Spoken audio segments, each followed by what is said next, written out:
Hello and welcome. In today's brief overview, we will study how emotional distress affects pain and suffering reimbursement. In personal injury claims, the phrase pain and suffering describes a combination of the physical pain and emotional distress a victim suffers due to the accident and their injury. Almost all personal injury claims should include a demand for pain and suffering reimbursement. Let's start with physical pain. Everyone experiences physical pain. Injuries to our muscles, bones, or internal organs can cause severe pain, which may continue for weeks, months, or even years. Personal injury victims can experience pain from jarring of their neck or back, a broken or sprained knee or ankle, head trauma, lacerations, or any number of other injuries. When it comes to determining the extent of physical pain, there are no computer programs to rely on. Each of us experiences pain differently. Even with today's advanced medical technology, the best method doctors have for measuring a patient's pain is a self-rated pain scale. This is when a doctor asks, on a scale of 1 to 10, how would you rate your pain? Unfortunately, we don't have a universal reference tool that measures pain in a way attorneys and insurance companies can use to calculate settlement amounts. It's intangible, and therefore very difficult to measure. In a personal injury claim, you must be able to clearly communicate your level of pain. You'll have to convince the adjuster of the depth of your physical suffering. This is done by describing how movements associated with everyday actions have become excruciatingly painful, and how your normal activities have been limited. Persistent physical pain often contributes to the emotional toll of an injury. Physical suffering is sometimes so closely associated with the pain of emotional distress that they become one and the same. As a result, similar methods and evidence can be used to prove both physical pain and emotional distress. So, let's discuss emotional distress. Emotional distress, also called mental anguish, describes very real injuries suffered by victims due to the negligent or willful acts of another.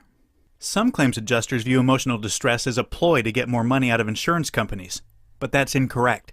Emotional distress is real, and it can be debilitating. A car accident, slip and fall, dog attack, or other accident can result in injuries that forever change the life of its victim. Most personal injury victims experience some type of emotional distress in varying degrees of severity. When negotiating with the insurance adjuster, the most effective way to articulate your emotional distress is by discussing its symptoms.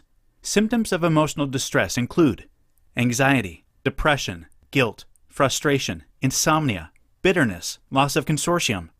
Unfortunately, simply telling the adjuster you suffered from one or more of these symptoms may not be enough. To persuade him to actually reimburse your pain and suffering, you must provide evidence and clearly explain how those symptoms affected you. Giving specific examples of the reasons for your anxiety or depression, or why you can't sleep since the accident, will be more convincing than simply stating, "I can't sleep." You will be discussing personal matters, so be heartfelt and openly communicate the emotional strain the accident has put on you and your family. Here's an example of emotional distress that resulted from a car accident. For years, Sally's been driving her children to school, soccer games, and other extracurricular activities. The drives were an enjoyable time spent laughing with her children and talking about how their days went. Since her car accident, however, Sally's tense and nervous behind the wheel. She scolds her children when they laugh or otherwise distract her from driving. She feels terrible, but ever since the accident, she can't help it. Sally is bitter and now resents having to drive. She feels guilty for being mean to her children. She's frustrated because she doesn't want to feel this way, but she can't help it.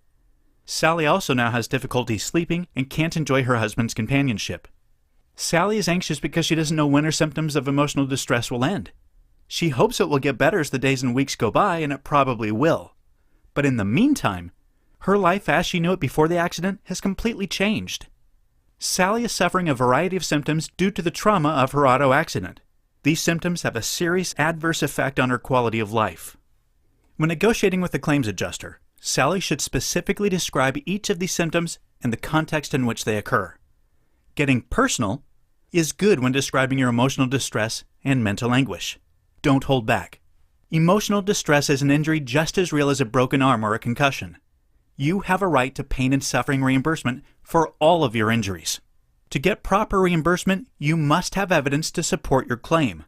Although you know your emotional distress is real, it's still necessary to have tangible evidence of its existence. Adjusters need to account for every dollar of compensation they pay. The evidence you provide gives the adjuster a good reason to pay more. The more credible evidence you have, the better your chances of a higher settlement. Tangible evidence of emotional distress includes the following: mental health narratives.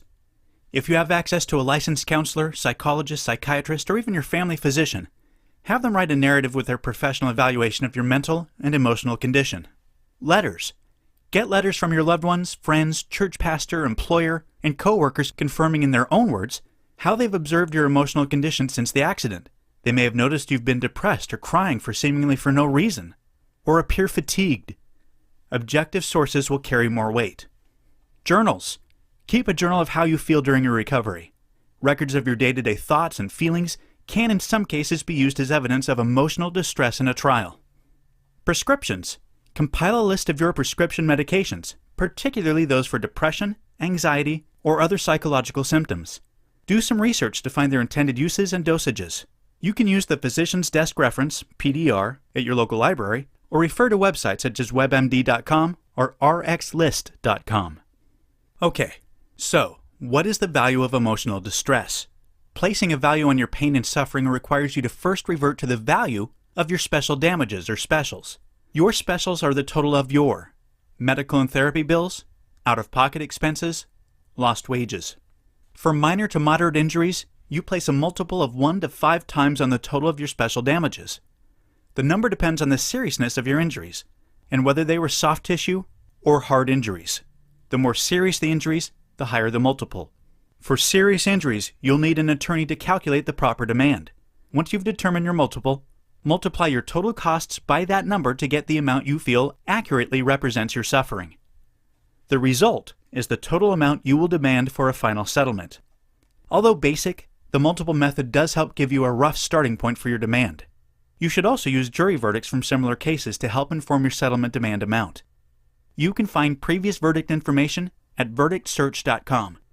By researching what cases with similar fact patterns have settled for in your city and county, you'll get a good idea of how much your case is worth.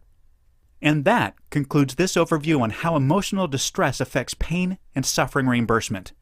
To learn more and get a free case review, visit injuryclaimcoach.com. Thanks very much for watching, and best of luck with your case.